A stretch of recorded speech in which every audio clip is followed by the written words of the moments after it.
छत्रपती शिवाजी महाराजांच्या राज्याभिषेकाचे यंदाचे 350वे वर्ष आहे। या निमित्तानं 17व्या शतकातील 12 शिवकालीन गडकिल्ल्यांना जागतिक वारसा स्थळाचा दर्जा मिळावा असा प्रस्ताव भारत सरकारने युनेस्कोला सादर केला आहे। युनेस्कोच्या जागतिक वारसा यादीत 2024-2025 साठी मराठा रणभूमीला मराठा मिलिटरी लँडस्केप या नावानं नामांकन देण्याचा प्रस्ताव केंद्रीय सांस्कृतिक मंत्रालयाने पाठवलेला आहे।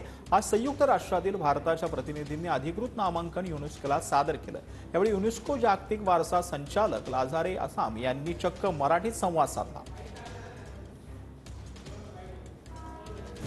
वारसा स्थळांसाठी 12 शिवकालीन गडांचा प्रस्ताव। रायगड, राजगड, शिवनेरी, तोरणा,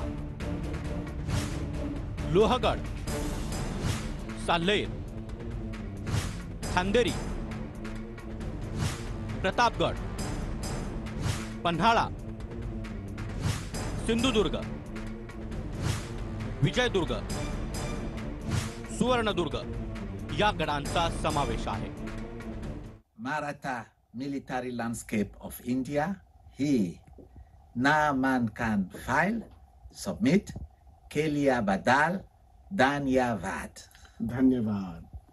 आज मुंबई, संपूर्ण महाराष्ट्र आणि संपूर्ण भारत आपल्या माननीय पंतप्रधान नरेंद्र मोदी यांनी 2024 किंवा 2025 सायकलसाठी युनेस्कोच्या जागतिक वारसा केंद्रासाठी भारतातील मराठा मिलिटरी लँडस्केप या नामांकनाला प्रोत्साहन दिल्याबद्दल मी स्वतः एक मुंबईकर म्हणून या नामांकनासह माँ तुळजाभवानी, जिजामाता, पंढरपूरच्या विठ्ठल रुक्मिणी आणि छत्रपती शिवाजी महाराजांच्या नमन करतो।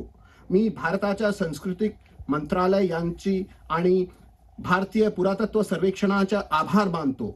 आम्हाला आशा आहे की हे नामांकन 2025 मध्ये जागतिक वारसा यादीत समाविष्ट केले जाईल। गणपती बाप्पा मोरया आणि भारत माता की जय।